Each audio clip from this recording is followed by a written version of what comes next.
Hi guys, so today I'll be doing the post-match analysis about yesterday's game which happened between Rajasthan Royals and Lucknow Super Giants at Jaipur, which was apparently the first game held there this season. It was on a slow side, if I have to go to say about the pitch report first initially. There was a two-pace wicket, more help for the slower bowlers yesterday. We saw that Lucknow made 154 and they successfully defended that by 10 runs against Rajasthan. It was a bit surprising to be honest, since before yesterday, only once the target below 190 had been defended in this tournament. It was a very good bowling performance from both the sides. I won't be partial to anyone here. Well, let's start off with Lucknow Super Giants first about their batting, since they were making a target. To start off, Kyle Myers again on top of the order this year has been a sensation for Lucknow, to be honest. The way he started, again he scored a 50 yesterday. There are reports saying that maybe someone should make way for Quinton de Kock, who's in great touch. Sure, QTK is an awesome player, but going by current form and how Kyle Myers is playing in this IPL, I think he should be consistent and get a long run. He scored a 50 yesterday, which was a difficult track. And then Rahul, there's been few comments about him playing really slow in the power play. That can happen. Yesterday, I think strike rate was around 109, which is comparatively on a slower side. I think, yeah, he can increase the strike rate by a touch. But kudos to him. He scored around 25, 28 odd, which is okay for a top order, I feel, in such a slow pitch, which happened yesterday at Jaipur. So they posted 154. Those two gave a good start. 10 overs, there were no loss, Lucknow. Then they lost their way a bit in the middle, to be honest. I feel they tried to accelerate, which was not easy. It was not easy for the new batters to come in and hit the ball straight enough to score runs. But then it was great from Stoinis and Puran to the death again. These two again have been a sensation for Lucknow. Puran has had an off-color IPL before the season. This season he's showing the trust which Lucknow has shown on to him, and he's performing well. So we saw that at Chinnaswamy the other day, and we saw that yesterday as well in Jaipur. So these two at the death, they took them to 155. It was a challenging score when at the halfway stage when I was looking at it, 155. But to be honest, I felt Rajasthan with their batting firepower which they have, and since they're coming back to Jaipur after a long time, odds were in their favour to win the score yesterday in the match. But then unfortunately, they fell short by 10 runs, 144.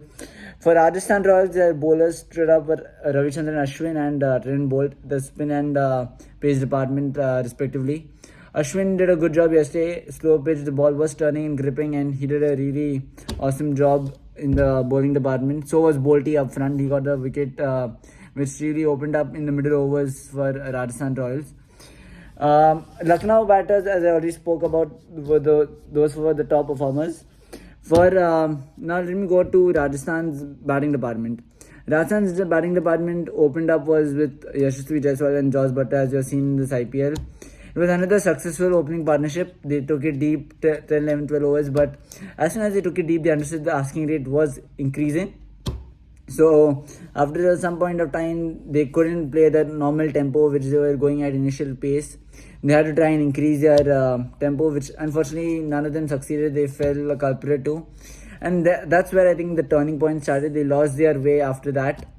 But I think towards the death, Devdutt Padikkal and RIYAN PARAG should have stayed a bit longer and taken the game a bit deep. Then things could have become better. Like, to be honest, Devdutt Padikkal, 29 or 21, he's not a number 4 player where he's playing currently for Rajasthan Royals. He's more so a top order batsman, as you've seen in RCB 2-3 seasons ago, where he scored a brilliant 100 in Wankhede Stadium, as you all know.